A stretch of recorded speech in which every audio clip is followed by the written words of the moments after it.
Du hast einen alten, ausgedienten oder sogar defekten Akku und weißt nicht, was du damit tun sollst? Dann bist du hier genau richtig.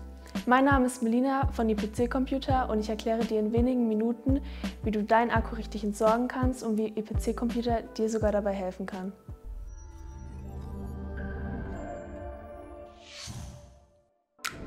Der Grund, weshalb du alte Laptop-Akkus nicht einfach in den Restmüll werfen kannst, ist offensichtlich.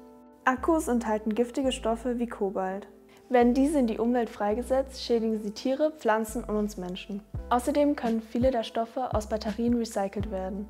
Seltene Erden wie Lithium werden so wiederverwendet. Deshalb gibt es Vorgaben, die eine richtige Entsorgung sicherstellen sollen. In Deutschland das Batteriegesetz. Dieses sieht unter anderem vor, dass jeder Händler, der Elektrogeräte mit Akkus oder auch nur Akkus verkauft, diese wieder zurücknehmen muss. Das gilt nur für die Akkutypen, die der Händler auch verkauft. Ein Laptop-Ersatzteilhändler wie IPC Computer muss also keine E-Bike-Akkus entgegennehmen oder andersherum. Im Großen und Ganzen hast du als Endverbraucher zwei Möglichkeiten. Entweder du bringst den Akku selbst an eine Sammelstelle oder zu einem Fachmarkt. Eine sehr hilfreiche Ressource ist hierbei die Internetseite eschrottentsorgen.org.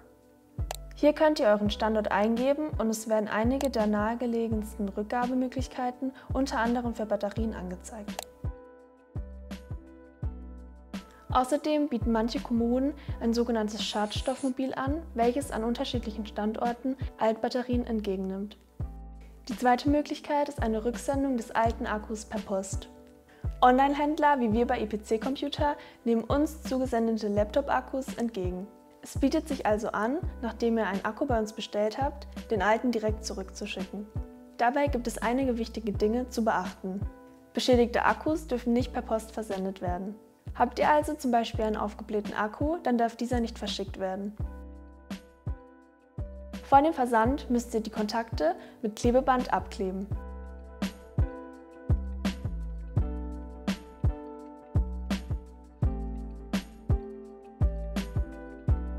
Außerdem muss das Paket entsprechend mit den richtigen Aufklebern gekennzeichnet werden. In den meisten Fällen benötigt ihr dieses Label, welches gut sichtbar aufgeklebt werden muss. Genauere Infos gibt es bei den gängigen Versanddienstleistern. Wir haben euch mal das Infoblatt von DHL verlinkt. Alle Akkus, die bei uns zurückgesendet werden, sammeln wir, bis die Stiftung GRS sie bei uns abholt. Die GRS ist ein Non-Profit aus Hamburg, welches sich deutschlandweit um die Entsorgung von Akkus und Batterien kümmert. Ich hoffe, wir konnten euch mit diesem Video weiterhelfen. Wenn ja, lasst gerne ein Like oder ein Abo da. Danke fürs Zuschauen und bis zum nächsten Mal.